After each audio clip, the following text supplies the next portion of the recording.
Pagkaraan ng 33 days itong ating propagation ng Wave of Love, ay ito makikita nyo mga kabayan yung kanyang resulta. Ito yung ating itanim na dahon. Ito malaki, pinaka-mother plant ito, tumubo na siya.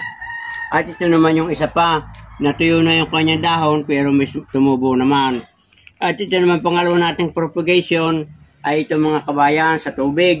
Medyo mabagal sa tubig dahil ito kita ninyo. Bago pa lang isang tinutubuan ng ugad, saka pa magkakaroon dito ng pinakatubo na pinakasanga. Ay samantalang ito meron na.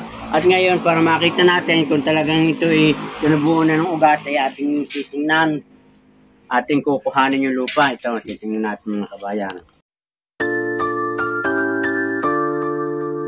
Ito mga kabayan, kita niyo buhay na yung kanyang ugat. Yan.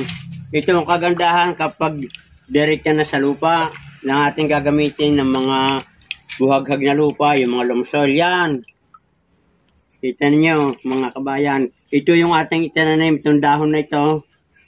Ay ito, tumubo na.